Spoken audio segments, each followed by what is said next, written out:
Let me, however, now turn to Jimmy Carter, because enough is enough. I'm grateful for the man expressing publicly his faith.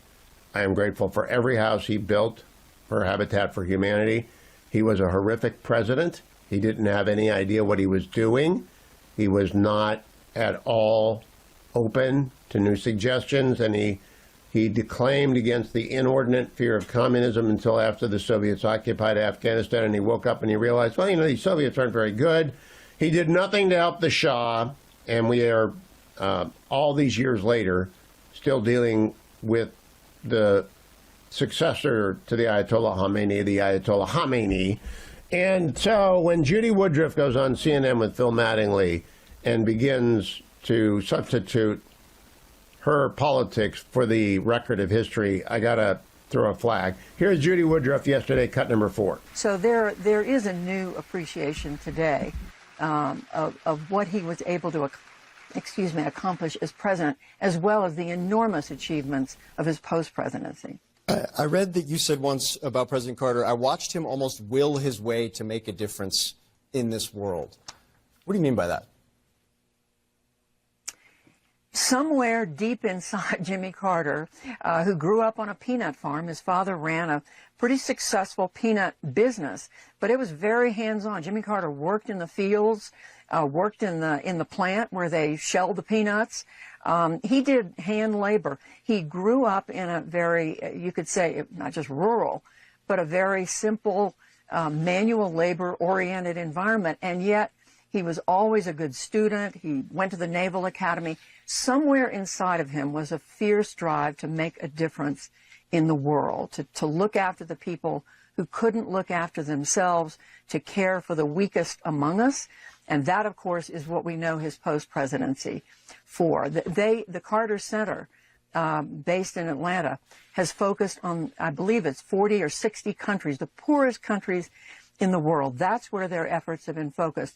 And that goes right to the heart of what Jimmy Carter believed, that it's our responsibility to love others. His faith was incredibly important to him, and his faith told him that it was his obligation to do what he could for others. And that to me is what drove him more than anything. But it was a will. I can't think of anyone else I've covered in American politics with as fierce a drive as Jimmy Carter had. That's an astonishing statement, because Jimmy Carter wilted, and his post-presidency, except for the stuff for Habitat for Humanity, wasn't great. That's the only time I ever interviewed him in his post-presidency. He would pump out a book every few years, and he came through L.A., and I would interview him because he sold books like anyone else. Nice man, but he was fiercely anti-Israel. Here's a conversation, just a bit of a conversation, of Piers Morgan with former President Carter from 2013. Can any deal be done that doesn't involve sitting across a table with Hamas? I've met several times with Hamas leadership, and I think they are willing to accept Israel to exist peacefully within the 67 borders or some modification of those borders. All right, play that again, because you heard it right. It's 12 years ago, and Jimmy Carter was as wrong about Hamas as he was about the Ayatollah Khamenei. Cut number 12. Can any deal be done that doesn't involve sitting across a table with Hamas? I've met several times with Hamas leadership, and I think they are willing to accept Israel to exist peacefully within the 67 borders or some modification of those borders. That is wish casting and a conflation of history. We're not going back to the 67 borders ever. It is ridiculous to argue for that. Jimmy Carter wrote a book called Peace, Not Apartheid, in which he accused of avaricious Israelis. He did say a minority of Israelis were avaricious, but of course that is typically anti-Semitic stereotyping. And then Scott Jennings, finally someone, and nobody likes to do this, but when the stuff gets too high, it's over your boots, you break. Cut 9. Well, let me preface my take by offering condolences to the Carter family and on his death. He was obviously one of the most unique post-presidencies we ever had because he lived so long and he did so much. That having been said, he was a terrible president. That's why he lost in a landslide after his one term.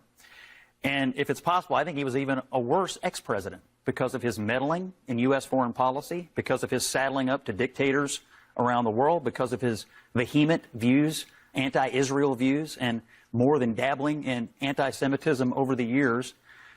He often vexed Democrats. Obama didn't even have him speak at his '08 convention. He put Bill Clinton in a terrible foreign policy box on a North Korea nuclear issue.